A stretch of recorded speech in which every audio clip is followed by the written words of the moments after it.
So can the people on Zoom see the answers to the quiz and hear me okay? Yes. Thank you.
Okay, we'll go ahead and get started. So today what we'll do is we'll review the quiz 4 answers, and then we'll finish up chapter 20, the electrochemistry chapter. And then I just want to remind everyone that on Monday, rather Tuesday of next week, we'll have exam 4, which will cover chapters 19 and 20. So next week on Tuesday, exam 4, and that'll be on Canvas. So log in and take the exam during the class period, please. Okay, so let's take a look at the quiz, which covered chapter 19. Question 1, a reaction that is spontaneous as written, and the answer was will proceed without outside intervention. Remember, that was kind of the example of the dropping the egg and it falling. Number 2, thermodynamic quantity that expresses the extent of randomness in a system is, the answer is entropy. I don't think anyone in either class got that wrong, so I was glad to see that. Number 3, which one of the following is always positive when a spontaneous process occurs? And the answer is delta S of the universe.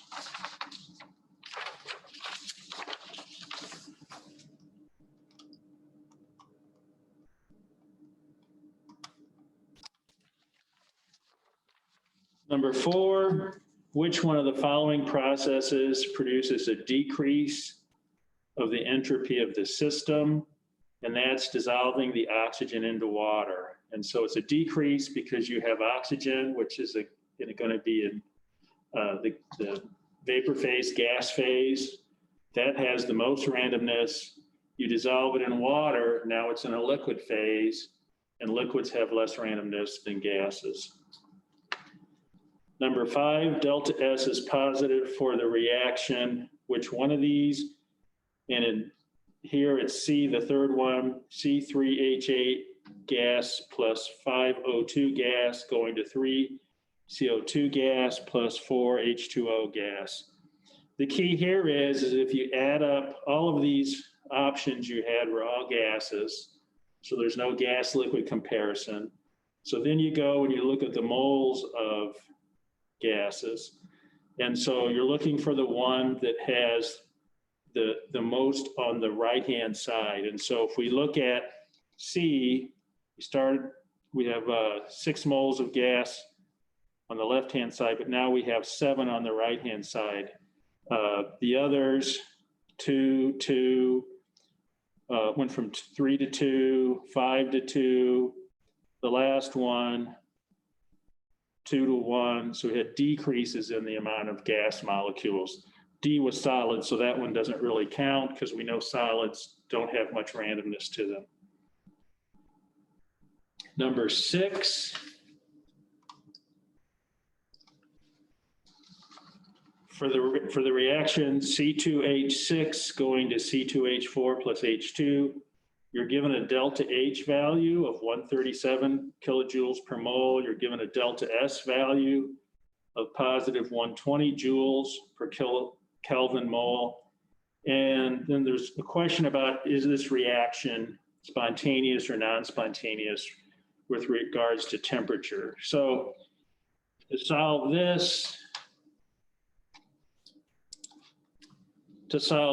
you needed to remember delta G naught equals delta H naught minus T delta S naught. And remember that delta G naught needs to be negative for it to be spontaneous. So then if you make sure that your units, your energy units are all in joules or kilojoules in this case, either way, but they just have to be the same. Then you can plug those in and you can see that if the temperature is above 1142 Kelvin, then it is spontaneous. So basically you were looking to see what kind of temperature did you need to have that second term in the math equation, that T delta S, be negative. And so that's at high temperatures. And so obviously 1142 is very high, but still it's possible. Okay, number 7, what's the equilibrium constant for a reaction at 25 degrees C? And the information you were given was that delta G was equal to 2.8 kilojoules per mole. So in this, to solve this problem, we wanted to use the formula delta G equals minus RT natural log of K. And so we were given that delta G value, but we had to remember to change that from kilojoules to joules. And an easy way to do that is just multiply it by 10 to the third, multiply it by 1,000. So then you'd have 2.8 times 10 to the third joules per mole equal minus, and then R is our constant, 8.314 joules per Kelvin. And then temperature, had to make sure that was in Kelvin, and that's 298. So then you could plug all that in. You could get minus 1.13 equals natural log of K, take the antinatural log of that, and you get a value of 0.32. Number 8, the normal boiling point of C2CO3F3 is 47.6 degrees C, and its molar enthalpy of vaporization, so it's delta H of vaporization, is 27.49 kilojoules per mole. What is the change in entropy in the system in joules per Kelvin when 28.6 grams of the material vaporizes at the normal boiling point? So since you're given grams, you're going to need to convert that into moles.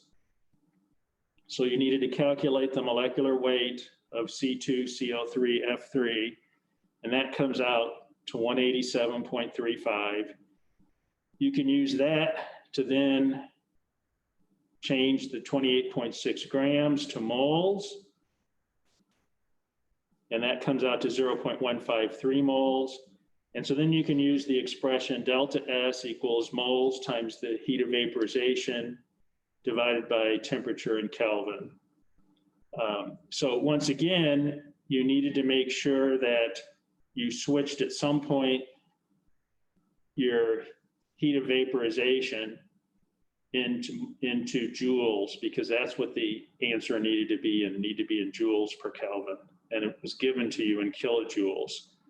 So if you take 0.153 moles times 27.49, and then I multiplied it by 10 to the third to convert it into joules from kilojoules, and then divide that by the temperature changed into Kelvin, which is 320.6, then you get a value of 13.1 joules per Kelvin. Number 9.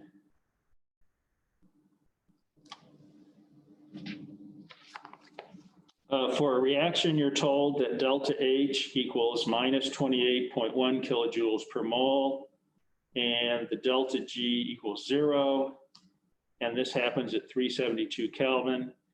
And then you're asked, the value of delta S must be what?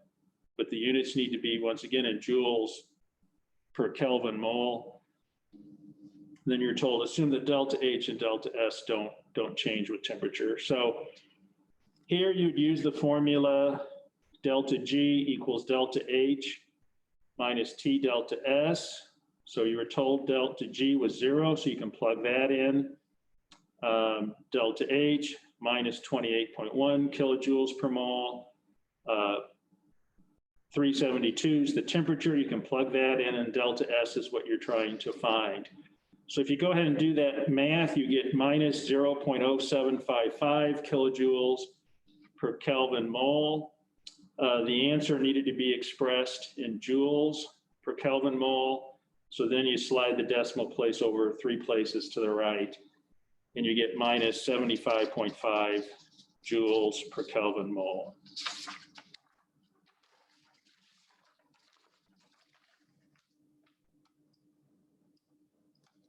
Then finally, number 10, calculate delta G in kilojoules per mole for the following reaction at 1 atmosphere and 25 degrees C. And so you're told the reaction is C2H6 plus O2 going to CO2 plus H2O.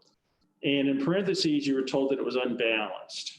So you got a little bit of a hint there that you had to balance the reaction before you could solve the problem. And then you were given some of the different constant values for the material. So the first thing you wanted to do was balance that equation. So C2H6 plus O2 going to CO2 plus 3H2O. So the first thing I would do is I would balance the carbons, put a 2 in front of the CO2. And then you could balance the hydrogens, 6 on the left, 2, and put a 3 in front of the water to get 6 on the right. And then I balanced the oxygens, and it came out kind of funky. So an easy way to balance that is just make it 7 halves. You can't have fractional things. So I went and multiplied everything by 2.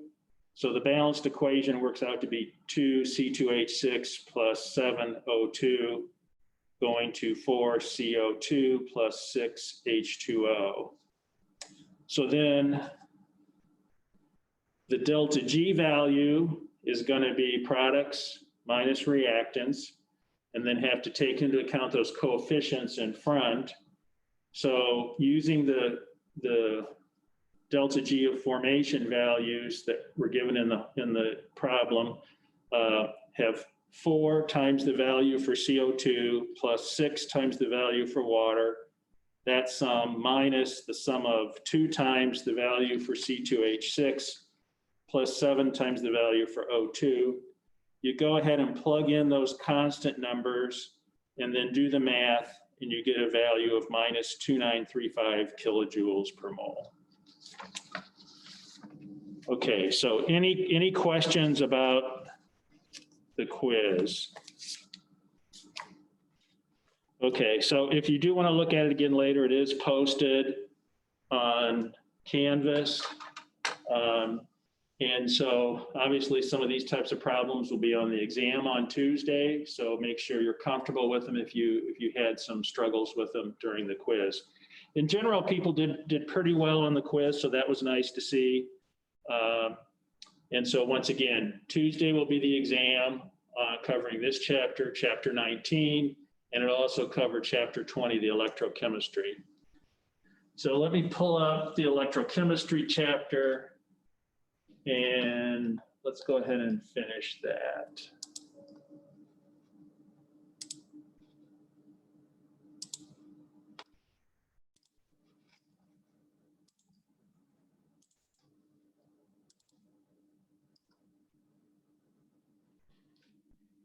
Okay, so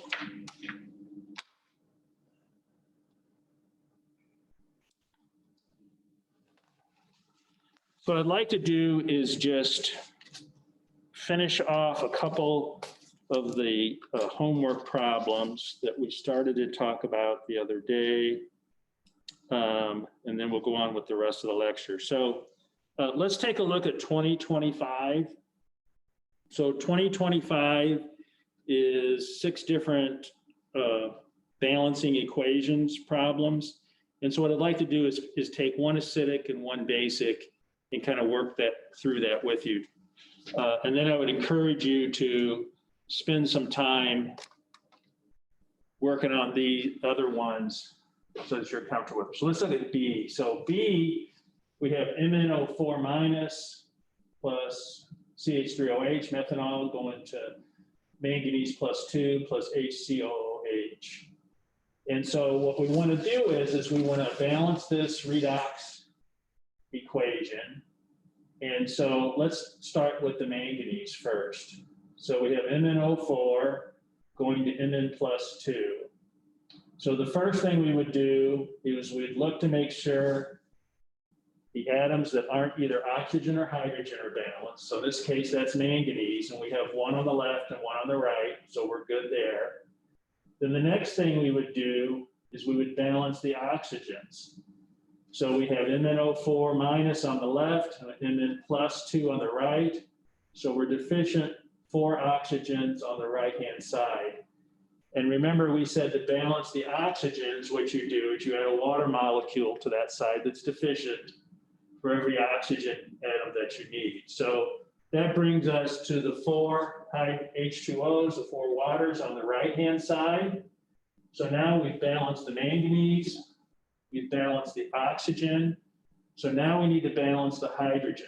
And we see, since we have those 4 water molecules on the right-hand side, that's 8 hydrogens. We don't have any hydrogen on the left, so that's where we add the 8 protons, the 8 H plus ions on the left-hand side. So now 8 hydrogens on the left, 8 hydrogens on the right. Our manganese and oxygen are balanced, so we're good to go in terms of atoms. The only thing left to balance is the charge. Now remember, we balance the charge by using negatively charged electrons to balance charge out. So on the right-hand side, we have Mn plus 2. Water's neutral, so we have a total of plus 2 charge on the right-hand side. On the left-hand side, we have 8 protons, so 8 hydrogen ions, so 8 plus charge. And then the MnO4 has 1 negative charge. So -1 plus 8, that gives us plus 7 total charge on the left-hand side. Plus 7 total charge on the left-hand side. On the right-hand side, we have plus 2, so they're a difference of 5. And so if we add 5 electrons on the left-hand side, then that makes that overall charge on that side of the equation plus 2. So now we've balanced both sides, plus 2 and plus 2 on both sides for the charge. So we've balanced atoms, we've balanced charge, we're good to go in this half reaction. Now, in this case, we see that the manganese is being reduced because those electrons are on the left-hand side. Since it's being reduced, by definition, it's considered an oxidizing agent. Okay, and so let's take a look at balancing the other half of the equation. So if that's reduced, we know this one's going to be an oxidation reaction. And so we have the we have the methanol, the CH3OH, going to HCOOH. And so the first thing we're going to do is balance the non-oxygen and hydrogen atoms. So let's check that. That's carbon. We look on the left, we have one carbon in the methanol, and then we have one carbon on the formic acid on the right, the HCCOOH. And so the carbons are balanced. We don't have to do anything with that. The next thing is the oxygens. And we see on the left-hand side, we have one oxygen from the CH3OH. On the right-hand side, we have two oxygens from the HCOOH. So we need to add one more oxygen to the left-hand side. So that's why we have one water over there. And so now we've got oxygens balanced. We've got two on each side. We've got carbons balanced. We've got one on each side. Now the last thing to balance will be the hydrogens. So we look at the hydrogens and we see we've got 4 hydrogens from the CH3OH. We've got 2 more from the water, so that's a total of 6. On the right-hand side, we only have 2 hydrogens in our HCOOH molecule. So we're going to add 4 more H pluses to the right-hand side to balance those hydrogen atoms out. So now we've balanced all of our atoms. We did the non-oxygen hydrogen ones first. Then we added water to the side that was deficient in oxygen. And then finally we added hydrogen to balance things out.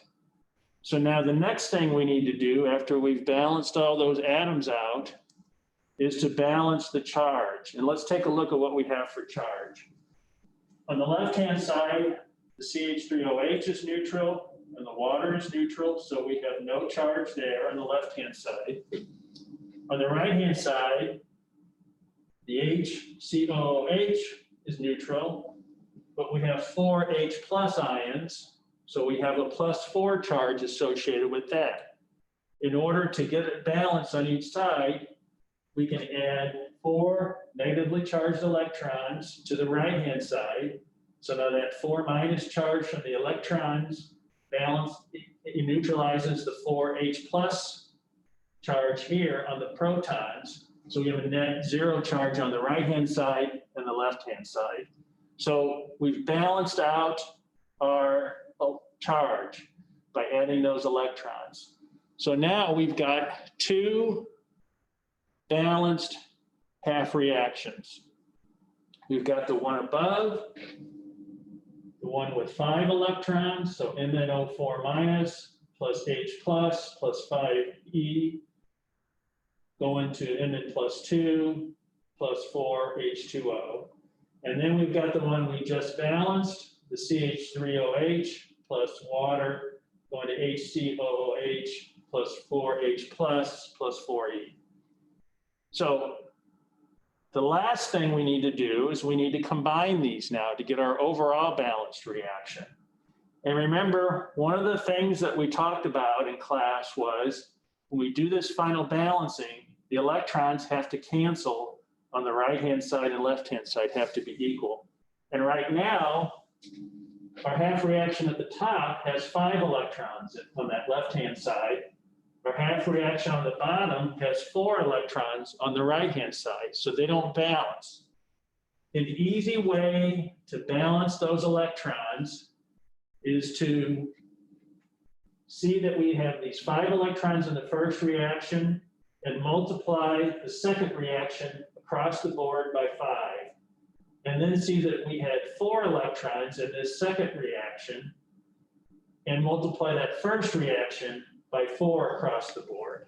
And so let's go ahead and do that. So what we wind up with for that first reaction, where we multiplied our balanced half reaction by 4, now we have 4 MnO4 minus plus 32 protons plus 20 electrons going to 4 Mn plus 2 and 16 waters, okay?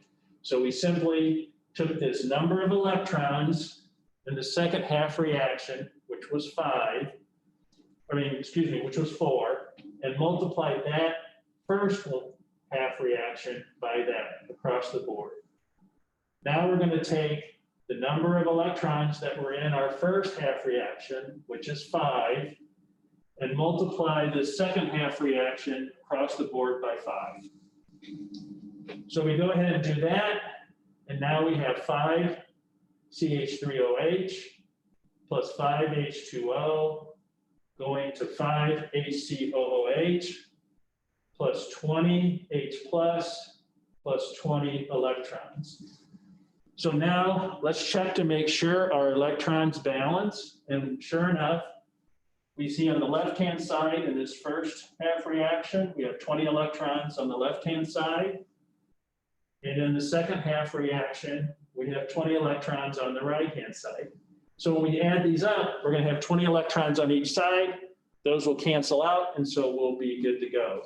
So now all we're going to do is we're going to add these two together, okay?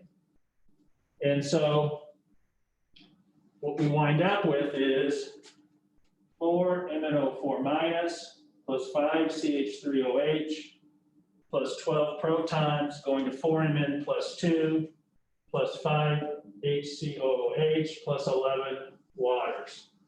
So we talked about the electrons canceling out, but hopefully you're noticing that we had to do some canceling of protons and from water. So if we go and look at our reactions here, we see that, let's look at protons first. We see in the left-hand side, we had 32 protons in the first half reaction, no protons in the second half reaction. But then on the right-hand side, in the first reaction, no protons on the right-hand side, but we had 20 protons in the second half reaction on the right-hand side. So that 12 protons that we have in our final reaction is a result of having 32 on the left-hand side and 20 on the right-hand side. So we do that cancel out. We took 20 away from each side, leaving us with no protons on the right-hand side in the final reaction, but 32 minus 20 is 12. So 12 protons left on the left-hand side in the final reaction. We'll do a similar thing with water. So if we look at our first half reaction, no water on the left-hand side, but 16 water molecules on the right-hand side.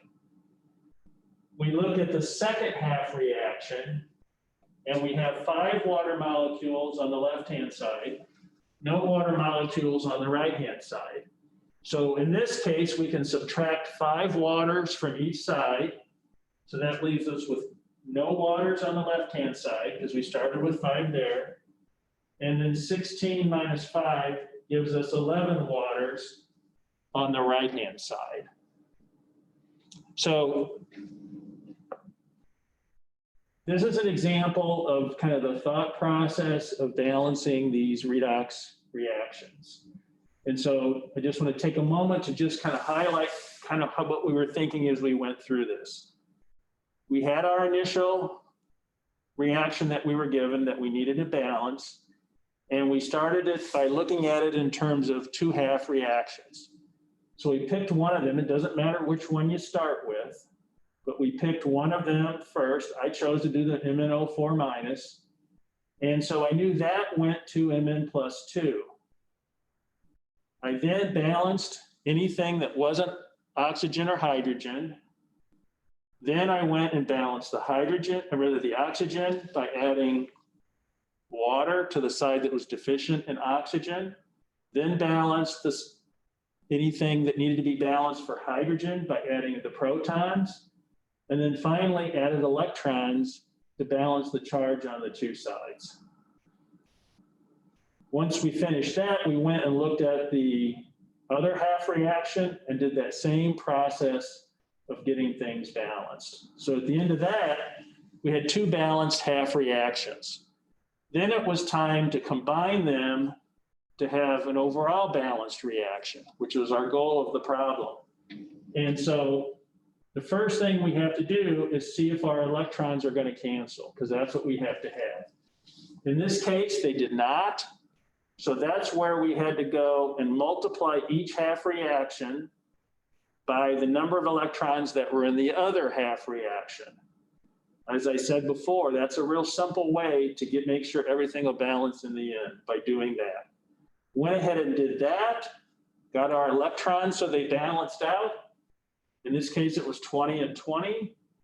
And then we wanted to combine those two half reactions now with the balanced electrons. And remember, we always cancel out things that are exactly the same on the left-hand side or the right-hand side. So in this case, we had water and hydrogen on both sides of the reactions, of the half reactions. So we had the opportunity to cancel out some of the protons and some of the water molecules. And so we went ahead and did that to arrive at our final balanced equation.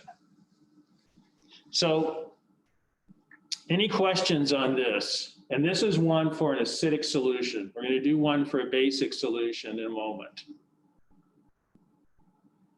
So for me personally, when I do these, I find it a little bit tedious because you got to really kind of stick with the process and kind of just take your time and go through it. I think if you do that, you should be okay in balancing these. And it just involves a lot of paying attention to charges and counting things up and stuff like that. But I think if you don't rush and you kind of take your time and be thorough, you should be okay. All right, let's take a look at a case of when it's a basic solution, because it's there's a subtle difference that you have to do towards the end to balance the ones that are a basic solution.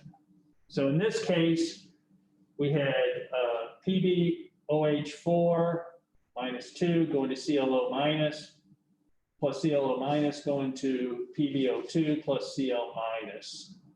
So once again, just as we did on the previous example, we're going to go ahead and pick out one of the half reactions to start balancing. And I'm going to pick the one with lead.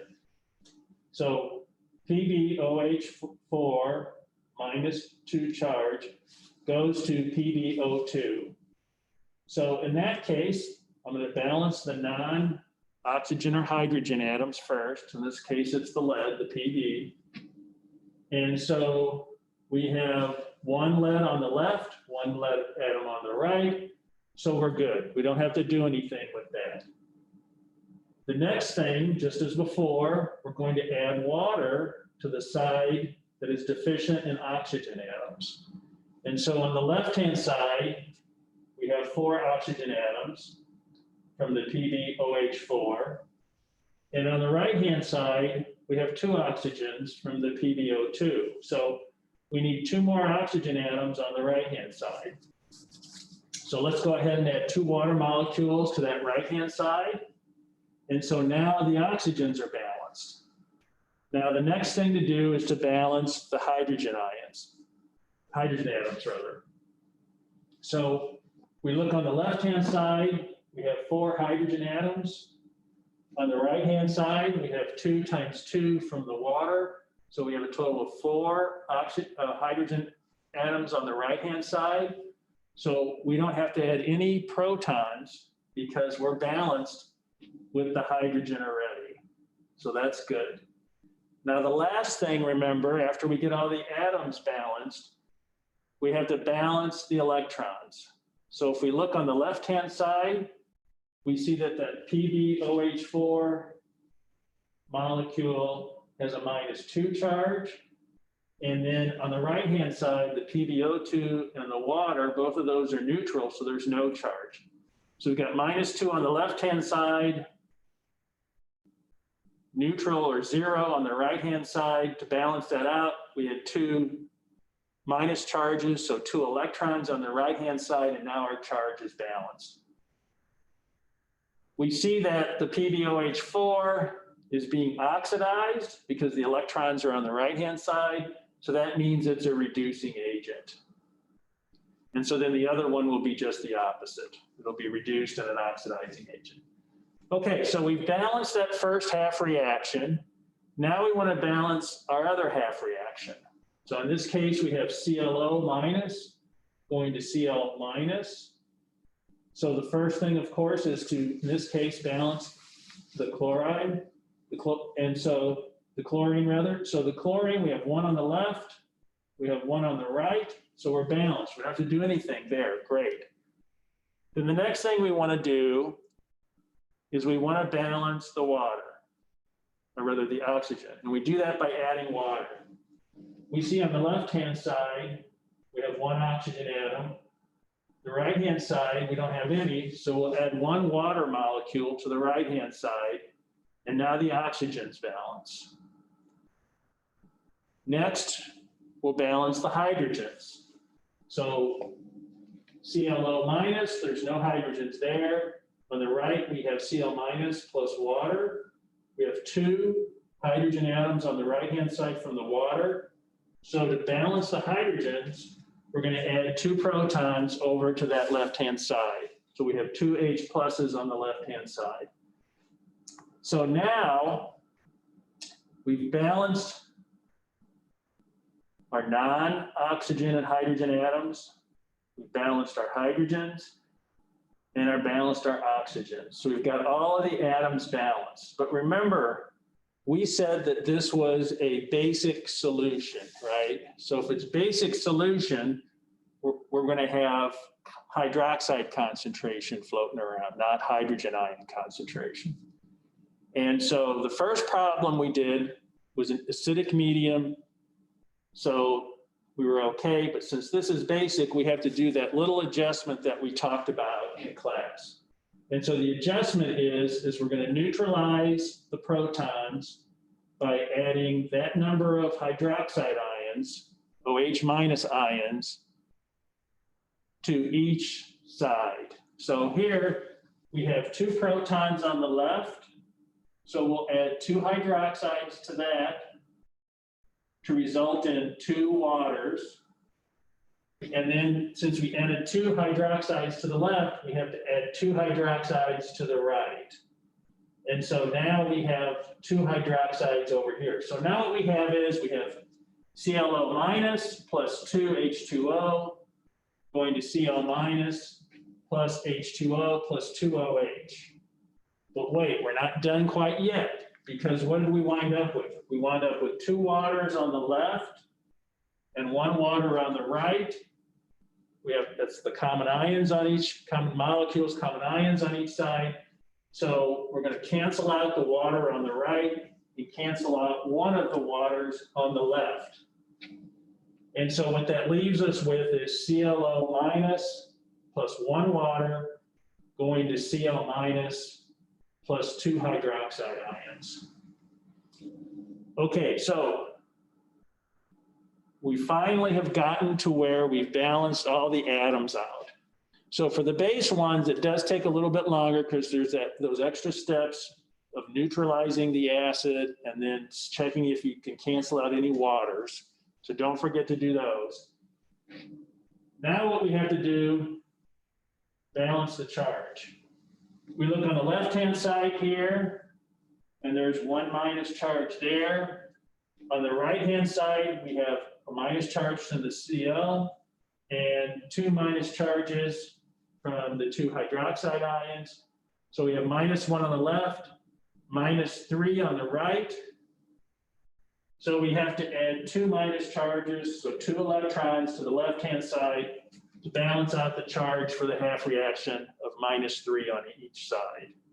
So our final balanced half reaction here is ClO minus plus H2O plus two electrons going to Cl minus plus two hydroxide ions. Okay, so now we've got two balanced half reactions, and now we want to combine them to get our final balanced reaction. So remember, before we combine, we need to check the electrons to see if they're going to cancel out. So in other words, do we have the same number of electrons involved in each of these half reactions? So we go back and look at our first reaction where the lead's oxidized, and we see that that has 2 electrons over there on the right-hand side of the equation. We look at the chlorine reaction where chlorine's reduced. We see there's 2 electrons on the left-hand side. So in this case, unlike the last one, we have 2 electrons in each of these. So we don't have to do any of that multiplication of the sides like we did on the first problem. So now what we can do is we can go ahead and just combine these. So we take our PbOH4 minus 2, go into PbO2 plus 2 waters plus 2 electrons, and we combine it with ClO minus plus water plus 2 electrons going to Cl minus and 2 hydroxides. So we go ahead and we cancel things out. Our electrons, 2 electrons on the right, 2 electrons on the left, that cancels. And in this case, we see that in the first reaction, we have 2 waters on the right-hand side of the equation. And in the second half reaction, we have 1 water on the left-hand side. So what we can do is we can cancel out 1 water on each side, and that leaves us with PbOH4 minus 2 plus ClO minus going to PbO2 plus water plus Cl minus plus 2 hydroxide. So we could go back now and we could check all our atoms to make sure they balance left and right-hand side of the reaction equation. We could go back and we could check the charge to make sure that balances, and then that would assure us that we got the right answer. So this is an example of doing one that's in basic media. The previous example was in acidic media. So please take a little bit of time and work through some of the other homework problems to make sure that you're comfortable balancing whether it's acidic or basic media. Any questions on balancing these types of equations? Okay. So now we're going to go in and we're going to kind of finish up the lecture part of the chapter. And so one of the things we're going to talk about is something called a voltaic cell. And voltaic cells, as you'll see, are the things that kind of we use pretty much every day. You know, you have them in your car battery. Your car battery's one. The battery's in your flashlight or watch or whatever is one. And so we're going to talk about this a little bit. And so if you have a spontaneous redox reaction, then electrons are transferred. And through this electron transfer process, energy is released. And this energy can do work if you hook up the electrons and have them flow through an external device. And this process of kind of hooking it up, that's what we define as a voltaic cell.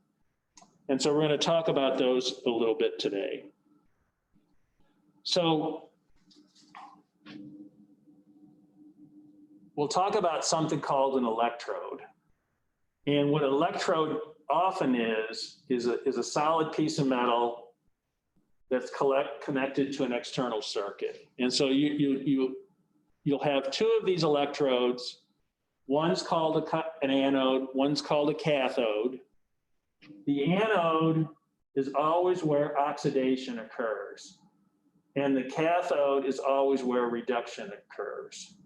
And the way I remember which is oxidation and which is reduction is, I think of oxidation begins with a vowel, anode begins with a vowel.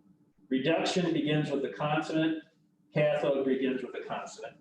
So I think I match up the vowels, I match up the consonants, and that's how I remember anode is oxidation, cathode is reduction. Remember it however you like. That's just a tip that I use for myself. Doesn't matter how you remember it, but you need to remember it, okay? That's real important. Remembering that oxidation occurs at the anode, reduction occurs at the cathode. A lot of times the electrodes are made of some type of conducting material. They tend to be, a lot of times they're metals. And they don't gain or lose mass, but they just serve as an electron transfer surface. So in other words, usually the electrode is not getting chewed up or anything like that. When electrons flow, charges aren't balanced. And so usually you have some linkage between the two solutions to make sure that the charge can balance out.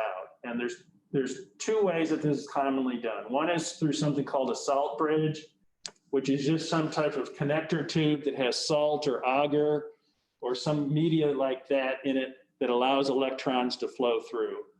And there's also membranes that'll be selective to certain ions and things like that. And that allows certain ions to migrate back and forth. It doesn't really matter how you do it as long as there's a way for those ions to move.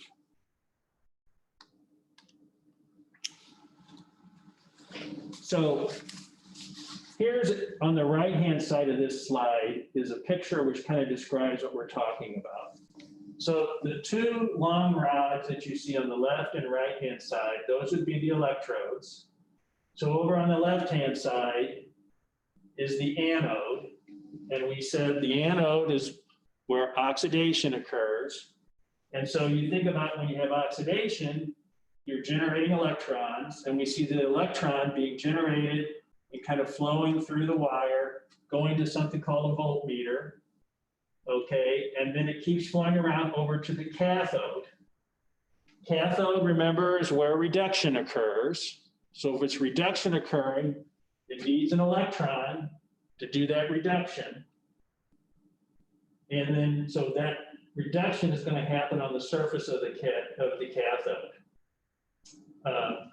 We also see then that the cathode, you're generating anions. At the anode, you're generating cations. That's the stuff, that's what's going on in the solutions. In the middle, we've got this some type of barrier which limits the transfer across to certain things. And so the cations will migrate over to the cathode. And so the anions will migrate over to the anode. And the reaction will just keep going until you use up all this, the stuff that's in solution. Okay, and remember, this is for spontaneous redox reactions.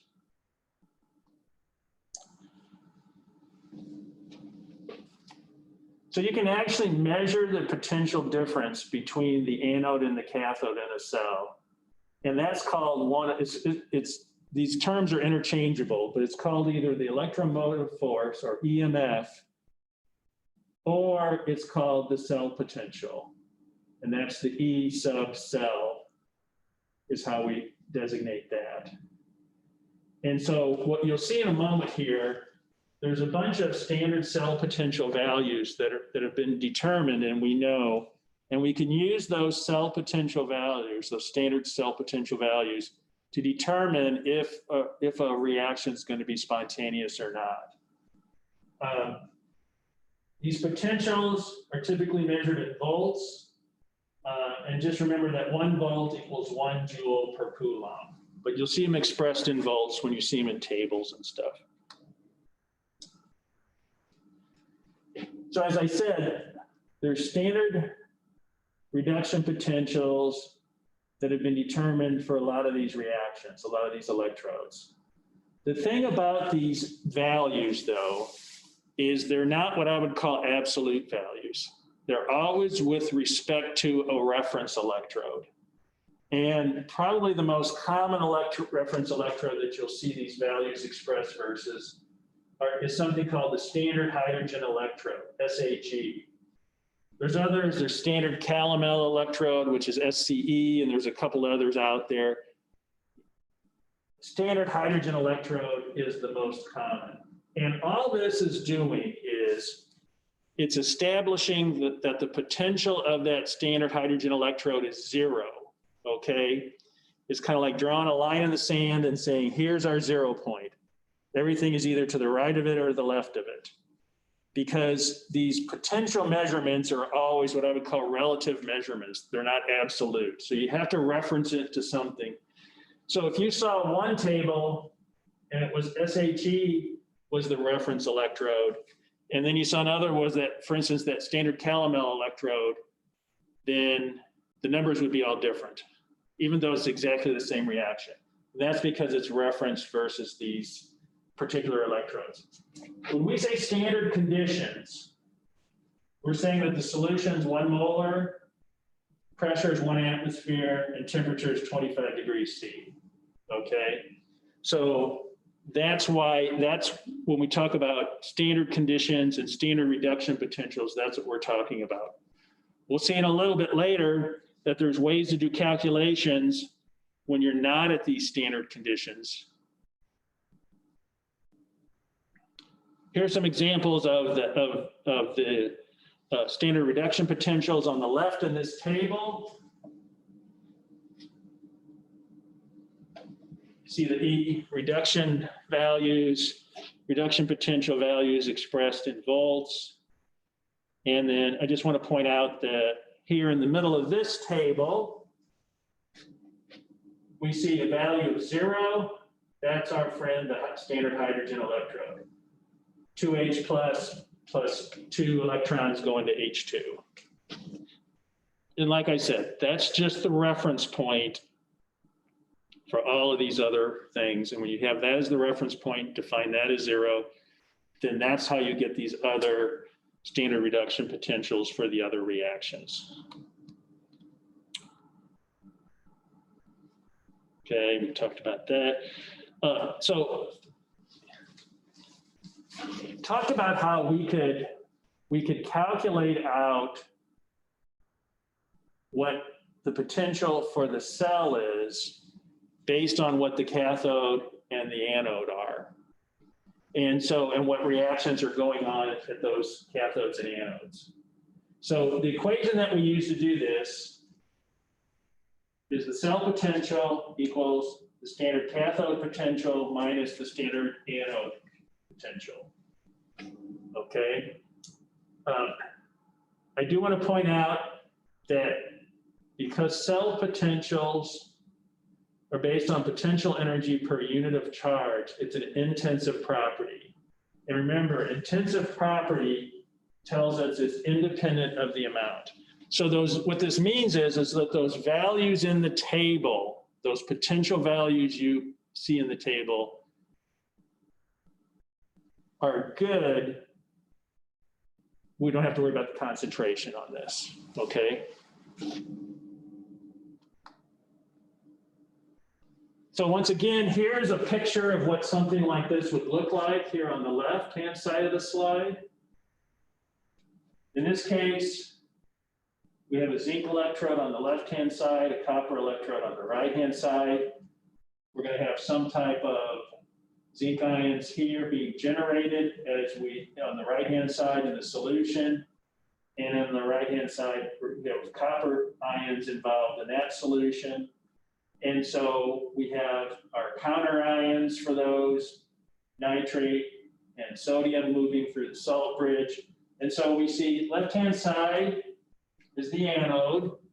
Anode is oxidation. So we see our electrons being generated, going through the wire, going through the voltmeter, over to the right-hand electrode, which is the cathode.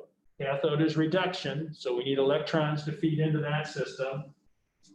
Those electrons are going to be used to take the copper plus 2 that's in solution, add 2 electrons to it to make solid copper.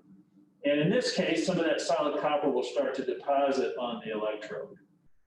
So that's our standard way that we talked about with these voltaic cells. And so if we wanted to calculate the cell potential for that setup, we'd look up what the cell potential is for the anode, and that's minus 0.76 volts. We look it up for the cathode, that's plus 0.34 volts. So for the cell, it's cathode minus anode. So in this case, that would be plus 0.34 minus a negative 0.76 volts to give us an overall value of 1.10 volts. So the more positive the value of E, the greater the tendency for reduction under standard conditions. So going back to the one that we solved here, that's a plus 1.1. So that's telling us that that's going to happen.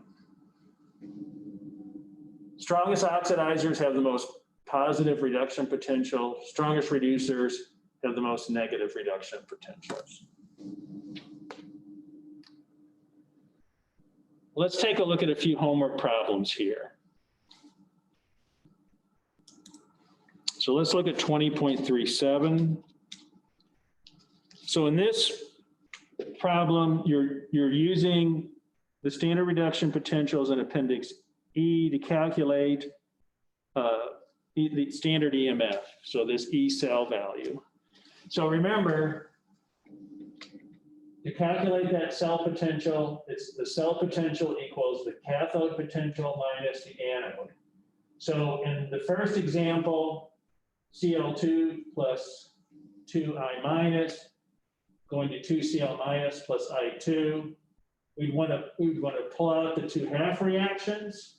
So in the first case, we have Cl2 going to 2Cl minus, 2 electrons. If we balance that out, balance the charge out, we have 2 electrons there. And we can look up that potential, and that potential in the table is, we're told, is plus 1.36 volts. Then we have the other half of the equation, 2I going to I2. We're making sure everything's balanced. We have 2 electrons there as well to balance. And we see that that potential is 0.54. So the first one, the Cl2 plus 2 electrons, so that's where reduction occurred. So that tells me that's my cathode. The second one, 2I minus going to I2 plus 2 electrons, that's an oxidation. So I match up my vowels, oxidation must be the anode. So now I've identified my cathode and my anode. I remember the cell potential is cathode potential minus anode. So I look at my cathode, 1.36, plug that in, minus my anode value, 0.54, plug that in, and I get a value of 0.82.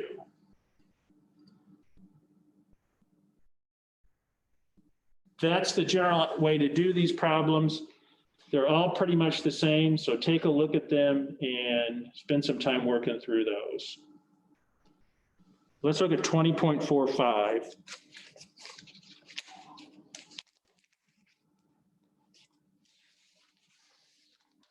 So in 20.45, once again, we're using the data in that table E to see if something's a reductant or an oxidant. So the key to this is if a substance is on the left of a reduction half reaction, it will be an oxidant. If it's on the right, it will be a reductant. So let's look at the first example, Cl2. So if we look at that half reaction and that potential, we see the half reaction is Cl2 plus 2E going to 2Cl minus. Because the Cl2 shows up on the left-hand side of that half reaction, it's an oxidant. Let's skip down to C. We have barium solid. So if we go ahead and look that up in that appendix, we see that this reduction reaction is barium plus 2 electrons going to barium solid. Because the barium is on the right-hand side, it will be a reductant. So it's that simple. If you can remember that first sentence up at the top, you should be okay on those problems.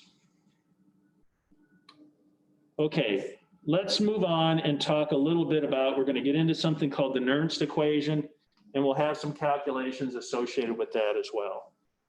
So spontaneous redox reactions have a positive cell potential, positive EMF. Remember, cell potential and EMF, same means the same thing.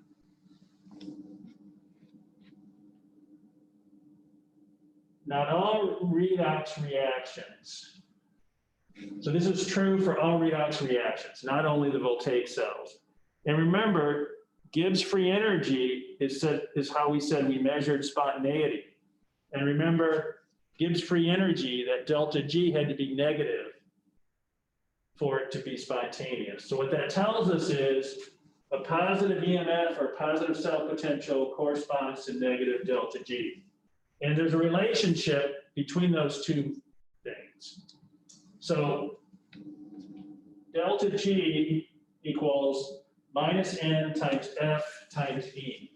F is something called the Faraday constant, which is equal to 96,485 coulombs per mole, and N equals the moles of electrons.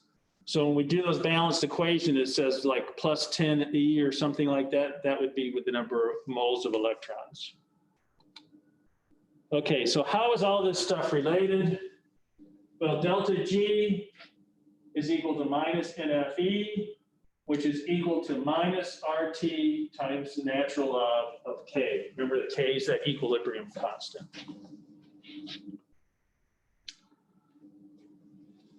Okay, and this is going to lead us to the Nernst equation. So previously, last chapter, we said delta G equals delta G naught plus RT times the natural log of Q. We just said here that delta G equals minus NFE, right? So we can go ahead and substitute minus NFE in for those delta G values. And here's NFE, and here's NFE naught that we can substitute in for those. So we divide both sides by the minus NFE, and we get the Nernst equation. And this is really what we're trying to get to.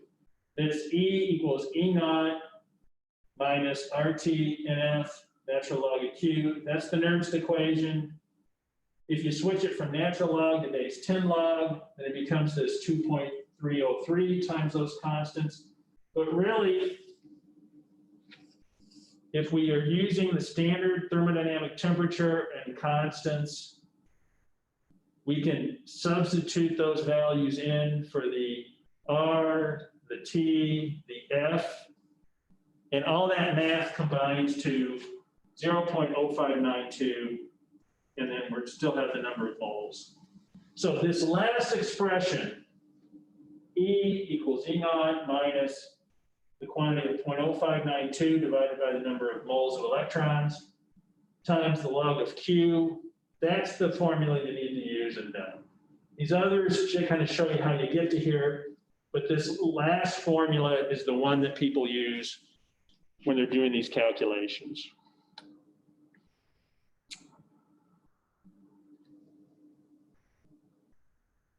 So we'll do a couple homework problems using that Nernst equation in a little bit, but I just want to spend a couple minutes talking about some applications of cells, because we talk about these voltaic cells and you think, who cares? Why do we care about this stuff? Well, electrochemistry is all around us. Batteries are the biggie that you use all the time, and whether you realize it or not, that's electrochemistry at work. You can have primary cells. Those are the ones that you can't recharge. So that's the typical alkaline type battery. You use them up until they have no energy left in them, and then you throw them away. If you have rechargeable batteries, those are called secondary cells. Electrochemistry is also used in the area of corrosion. And so if you think of corrosion, corrosion is just stuff rusting, okay? So you can use electrochemistry to help prevent rusting, and the process of rust formation is corrosion. And then there's something called electrolysis, which is a way of depositing metals, and we'll talk about that just a tiny bit. Okay, so as I said, batteries is probably the biggest thing that we think of. There's a lead acid battery. that's what's in your car. Alkaline battery, this is the one you go to the store and you buy, and you have a D battery or AA or whatever. Nickel cadmium and nickel metal hydride batteries, those are the rechargeable ones. And because they have cadmium in them, and cadmium is very toxic, that's why with those batteries, they don't want you throwing those in the trash. They want you to recycle those. And it's because of the cadmium is usually in it. And then there's also some lithium ion batteries. Those are rechargeable also. And they're trying to do more replacement of the lithium batteries from the cadmium, nickel cadmium, nickel metal hydride batteries. But you still see both of them out there. Like I said, here's an example. On the left-hand side is that car battery that you have in your car, most likely. And once again, because of all the lead and the concentrated acid in there, that's one reason why when you get rid of those batteries, it's best to take it to some place that'll recycle it. Alkaline batteries, a little more normal stuff in there. And you can see how that's set up. Lithium ion battery, we're not going to spend time on that. You may hear something about fuel cells. Fuel cells really aren't batteries. And the one you hear the most about is a hydrogen fuel cell. And this is a case of where you use electrochemistry to combine hydrogen and oxygen, and then you generate water. And there's energy that's generated in that reaction. As I said before, corrosion is oxidation of metals. Usually water is involved or some type of moisture. And what we think of it as, we don't usually typically say corrosion, we typically say something's rusting. So that kind of orangish rust look material that you see, that's usually iron oxide.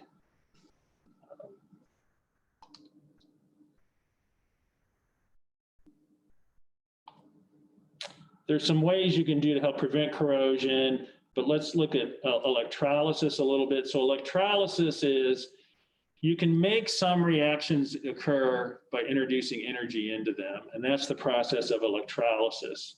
And so where electrolysis is used the most is in electroplating. So electroplating is putting a metal on top of another metal object. And so like if you think of chrome, putting chrome on a metal, that's the shiny stuff you'll see on some cars and that's an electrolysis, an electroplating type of example. So those are just some examples of what electrochemistry is used. You don't have to know a lot about that. I just wanted to just mention a few of those so that if someone asks you, well, why should we care about electrochemistry? The batteries to me are the big thing, especially with all the electric cars now that are coming along. The thing that really holds those up more than anything is the battery technology. You know, how much charge can that battery hold? Because that relates to how many miles you can drive before you got to charge it again. You don't want something that overheats too much. I think it was a couple of years ago, there was a certain type of battery that was heating up in laptops and you couldn't take it on a plane because they were afraid it would explode or something. So you think about batteries for cell phones, for laptops, for the electric vehicles. It's a big deal. There's a lot of money and time that goes into this type of research. So what I'd like to do to kind of finish things up here is go through a couple of calculations that we do in some of the homework problems. So let's take a look at 20.51. And so what we're going to do here is we're going to write a balanced equation and then calculate delta G and calculate the equilibrium constant. So if we start up top, we have iron plus 2 and S2O6 minus 2. What's that? And we're given these half reactions in the problem, so we don't have to figure them out. And so what we do have to do though is we go ahead and balance the reaction, and then we go and figure out what the potential is for that. And remember, that's cathode minus anode. So we have to figure out which one is the cathode. Cathode's the one that's reduction's taking place at. And so we have, in this case, it's the S2O6 minus 2 is the cathode. That's being reduced. We know it's being reduced because the electrons are on the left-hand side. So we have that value, 0.60, minus the anode value, 0.77, and we get a value of 0.17. So doing this calculation is pretty simple, pretty straightforward. You can do it for the other ones as you work on the homework. Then the next thing we want to do is we want to find delta G. Remember, we said that delta G equals minus N times F times E naught. And so we can look up that potential. Actually, we calculated it in this first part here. That's the 0.17 value. So we calculated our potential. We can plug that in. F is that Faraday's constant, 96,485. And then N is the number of moles. Okay, we go back and look at those two half reactions, and we see there's 2 moles of electrons involved. So that's where the 2 came from. And then we go ahead and do that math out, and we get 3.3 times 10 to the 4th joules. So now the next thing we wanted to find was the equilibrium constant, K. Well, another relationship that we know of is delta G equals minus RT times the natural log of K. Well, we just found delta G, that's that 3.3 times 10 to the 4th value. We know what R is, that's 8.314, that's that constant, and 298 is the temperature in Kelvin. And then it's just a matter of solving for K. So we can go ahead and work through that math. We get back to our favorite thing of finding like e to the minus 13.3 with our calculators, but we're pretty good at that by now. And so then we get a value of 1.67 times 10 to the minus 6. So that's the idea of solving these problems, of which formulas to use, how to plug things in. There's a couple other examples in here to work through. I'll let you guys do that. And now let's take a look at 20.57.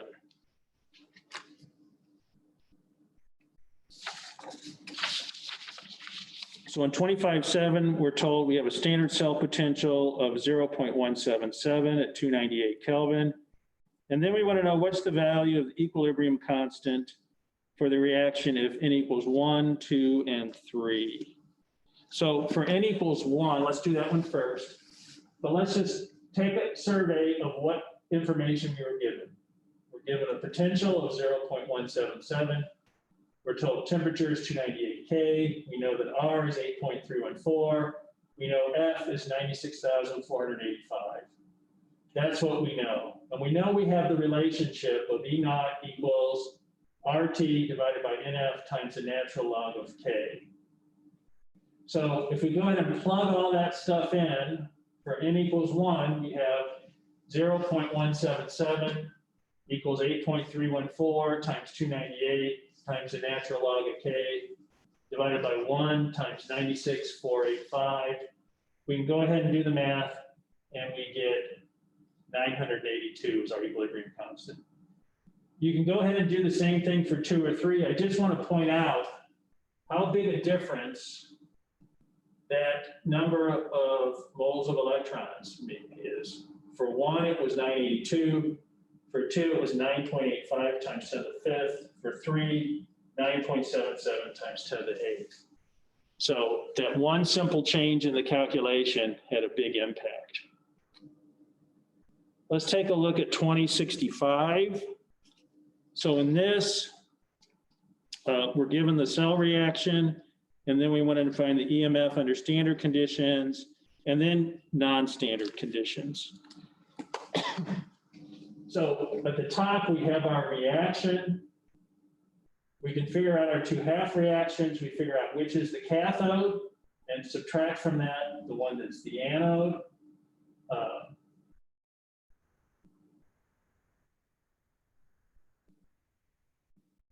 That gives us our E naught value of 0.48. Then we use the Nernst equation for non-standard conditions. And remember, kind of walk you through how we got to the Nernst equation version that we want to use. And what we want to use is this last one with the little star by it. E equals E naught minus 0.0592 divided by N times the log of Q. Remember, for this reaction, Q is going to be zinc plus 2 concentration divided by nickel plus 2 concentration, products over reactants. We're told the zinc concentration is 0.1 molar, the nickel is 3 molar. So if we plug everything we know in, and we know there's 2 moles of electrons involved in this from the half reactions.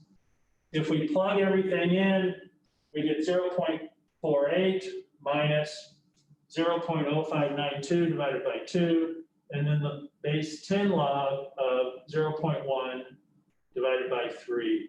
And if we go ahead and solve that, we get a value of 0.52.